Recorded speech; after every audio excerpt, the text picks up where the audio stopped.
নমস্কার, আমি অঙ্কিতা। আজকে নিয়ে চলে এসেছি সাবকনশিয়াস মাইন্ড অ্যাক্টিভেট করার তৃতীয় প্রসেস, সেটা হচ্ছে পাওয়ার অফ ভিজুয়ালাইজেশন। তো এই ভিজুয়ালাইজেশন টেকনিক করার জন্য প্রথম যেটা রুল সেটা হচ্ছে আপনার ফ্রিকোয়েন্সি বা আপনার মনন চিন্তনকে অনেক উপর লেভেলে নিয়ে যেতে হবে। ইমোশনালি আপনাকে হতে হবে অত্যন্ত স্ট্রং, প্লাস আপনার জীবনে কোনো রকম নেগেটিভিটি, আপনার মনে কোনো রকম নেগেটিভিটি রাখা চলবে না। কারণ যখন আপনি ইমোশনালি অত্যন্ত স্ট্রং হবেন আর আপনার পুরো জীবন পজিটিভিটিতে ভরে যাবে, তখনই আপনার ল অফ অ্যাট্রাকশন বা ভিজুয়ালাইজেশন কাজ করবে। আর দ্বিতীয় রুল হচ্ছে ভিজুয়ালাইজেশন যখন আপনি করবেন তখন বডি ল্যাঙ্গুয়েজের ইউজটা অত্যন্ত জরুরি।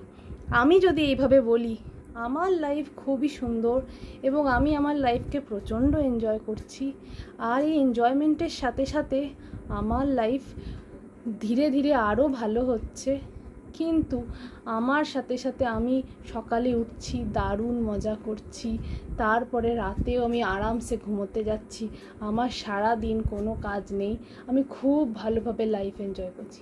কেমন লাগলো আপনার? মনে হলো না কি এরকম লাইফ তো আমি চাইনি? আপনি ভাবুন, আপনার লাইফে যখন আপনার সব স্বপ্ন পূরণ হয়ে গেছে আর আপনি যদি এইভাবে কথা বলেন, আপনার মনে হয় আপনার স্বপ্ন কোনো দিন পূরণ হবে? বা স্বপ্ন পূরণ হওয়ার মতো কোনো রকম আপনি তৈরি কি করেছেন কিছু? না। তাই জন্য ফ্রিকোয়েন্সিটা খুব ইম্পর্ট্যান্ট।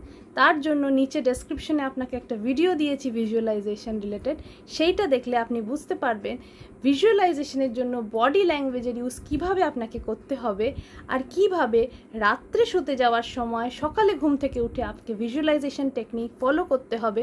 তার জন্য আপনার গোলসকে খুব ভালোভাবে মনে রাখতে হবে।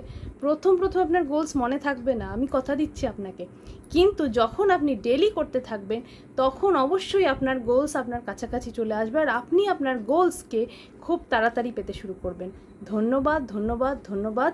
আর যেটা করতে হবে, সাবস্ক্রাইব বাটনে ক্লিক করতে হবে যাতে করে আপনি ভিজুয়ালাইজেশন রিলেটেড কোনো টেকনিক মিস না করেন। আর কমেন্ট করে আমাকে জানান আপনাদের ভিজুয়ালাইজেশন করতে কেমন লাগছে আর ভিজুয়ালাইজেশন কতটা সাকসেসফুল হলো। আমি আপনাদের কমেন্টসের অপেক্ষায় থাকবো। নমস্কার নমস্কার নমস্কার।